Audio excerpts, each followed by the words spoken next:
Hi, everyone, and welcome to Listening 360, the podcast, where we help you improve your English listening skills through real-life conversations and everyday topics. Whether you're preparing for the IELTS or just want to feel more confident with spoken English, you're in the right place.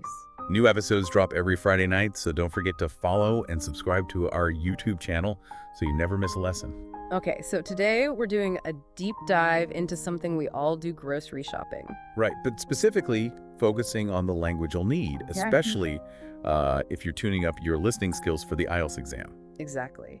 We've looked at some really practical stuff. There are excerpts from English learning websites focusing on supermarket words and phrases. Okay. And also a transcript from a YouTube video. It's like a mini dialogue, a shopping trip scenario for B1, B2 learners. Sounds useful. Yeah. So the mission for you listening in is basically to get comfortable with the English you'd hear and, might need to use in a supermarket. Yeah, because it's such a common everyday thing, and understanding these situations is, it's pretty key for tests like the IELTS. Definitely. So let's start at the beginning. You walk into the grocery store. Yeah. What's next? Well, first step, usually you need something to put your items in. Right. Our sources mention the two main options: a shopping cart, the big metal thing on wheels. For your weekly shop, maybe? Exactly. Or just a basket if you're only grabbing, say, a few things. Okay, simple enough. Cart or basket, then you're in. And usually the first challenge is finding stuff. Ah, yes. The big question: where is the whatever it is you need? So what's the key phrase? The most direct one seems to be, "Where can I find?" followed by the item, like the example we saw, "Where can I find ketchup?" And the answer you might get. Something clear, like "It's on aisle 12. Point you right there. Aisle 12. Got it. But what if you're not sure if they even have it? Like a specific type of milk? Good point. Another way to ask is, do you have non-fat milk? And the answer might be more general, like, yes, in the dairy section, which tells you the area, not the exact shelf. Right, which brings us to the layout, the geography of the supermarket. We have aisles. Those are the numbered rows with shelves, yeah. And then the broader areas, the sections. You mentioned the dairy section. Yeah. What else?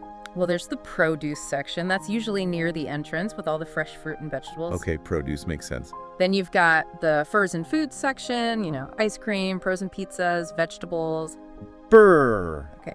The bakery for fresh bread, maybe some cakes or pastries. That always smells good. Doesn't just end the deli. Yep, the deli counter. That's where you get sliced meats, cheeses, maybe some prepared salads, things like that. And I've noticed more stores have ethnic food sections now, too. That's right. Specific aisles or areas with ingredients for, say, Mexican food or Asian cooking and so on.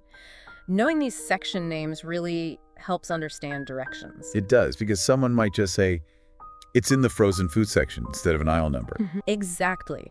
Now, what if you look for something and it's not there? The shelf is empty. Ah, the disappointment. What's the phrase to listen for? You'll probably hear something like, "Sorry, we're out of stock." That means they usually have it, but not right now. Okay, out of stock. Yeah, or like the example, "Sorry, we're out of unsalted peanuts at the moment." Very specific. Right, but what if they just don't sell it? Ever. Then the response would be different. More like, "Sorry, we don't carry mango juice." We don't carry it, meaning you won't find it here. Exactly. Time to try another store, probably. Okay, so let's say you've found everything, navigated the aisles. Now you're thinking about the cost. And maybe how things are packaged. Yes, understanding packaging is important for identifying items and quantities. What kind of terms did the sources mention? Well, the common ones: a can of soup, a jar of jelly, or sometimes jam. Is there a difference between jelly and jam? Technically, yes, sometimes based on fruit pieces, but people often use them interchangeably. You might hear both. Okay. What else? A box of cereal, a package of pasta, a carton of milk, usually the cardboard kind. Right, not the plastic jug, maybe. Could be either, but carton often implies cardboard. Then a bottle of wine or soda and a loaf of bread.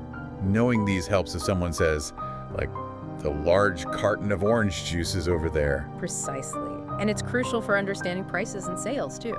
Speaking of sales, how do you figure out if something's cheaper? Well, you might see signs like 20% off. That's straightforward, a 20% discount. And if there's no sign or you're unsure? Just ask. A simple, "Is this on sale?" should do it. Good. Oh, cart's full, you understand the prices. Time to pay up. Yep, you head to the checkout. That's the area with the tills or registers. And the person working there is the cashier. Right. So you get to the cashier, they scan everything. What's the key question they'll ask? Almost always it's, how would you like to pay? Your cue to state your method. What are the typical answers? The main ones are in cash, with a credit card, or with a debit card. Okay. And depending on what you say, there might be follow-up instructions. Yeah. If you use a credit card, especially in some places, they might say, please sign here. You'll sign the receipt or screen. And for a debit card? It's usually, please enter your PIN in, your personal identification number. Got it. PIN in for debit, maybe a signature for credit. What if you pay with cash? If you give them more than the total cost, they'll give you money back your change. And they might say, here's your change. Or they might specify the amount like, your change is $3.50. okay. And you always get that little piece of paper. Ah, the receipt, yes. The itemized list of what you bought and paid for. Always good to check it. True. And then, as you leave, It's very common for the cashier to say, have a nice day. and a polite reply is, Just thanks you too. Simple and friendly. okay, that covers the main process. Now, you mentioned idioms earlier. Are there many connected to grocery shopping? Well, not a huge amount directly in the source materials we looked at, but we did see phrasal verbs being used naturally. Like in the YouTube transcript, they used pick up. Pick up, as in, In that context, like I need to pick up some milk, it just means to buy it, to get it while you're at the store. right, not like lifting it physically, but acquiring it. Exactly. Understanding these phrasal verbs is, super important for sounding natural and understanding conversations. They pop up everywhere. Any other related idioms we could mention, even if not directly in the text? Well, a common one related to shopping in general is to shop around. Ah, shop around. What's that mean? It means comparing prices or products at different stores before you decide where to buy. Like if you want the best deal on electronics, you'd probably shop around online or visit a few shops. Okay, that makes sense. Compare before buying. Useful. Yeah. Let's dig into that YouTube video transcript a bit more.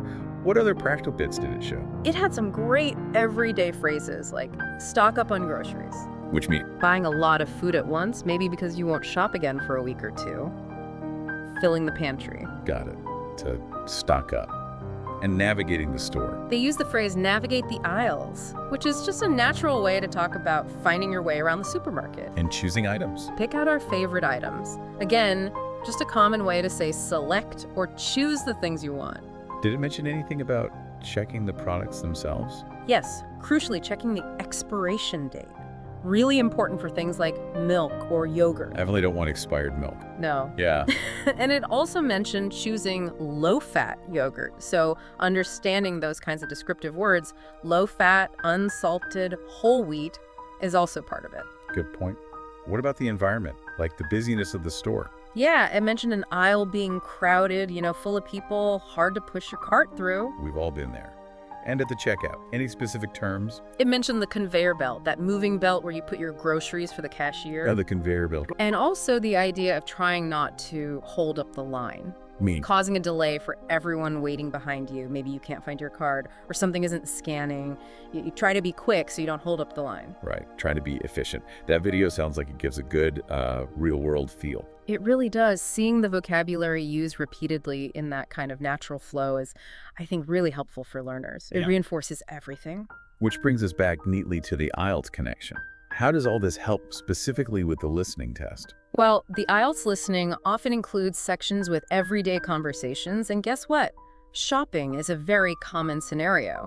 So you might hear a dialogue where someone is asking for directions in a store. Exactly. Or discussing prices, identifying items based on description, understanding payment methods, all the things we've just talked about. So getting familiar with this kind of language, these situations, it's direct practice for the test. Absolutely. It might seem like just learning about grocery shopping, but you're actually building core listening skills for dealing with common, real-life English interactions, which is exactly what IELTS tests. It's practical English, through and through. Precisely. It makes you realize how much language is embedded in these simple daily routines. It really does. So maybe a final thought for our listeners. Next time you're near a supermarket, or even just thinking about it, try to mentally rehearse some of this. Yeah, that's a great idea. Think. How would you ask where the pasta is in English? Or how would you ask if the apples are on sale? Actively engaging with it like that, even just in your head, can make a big difference. Definitely boosts confidence and helps solidify the learning.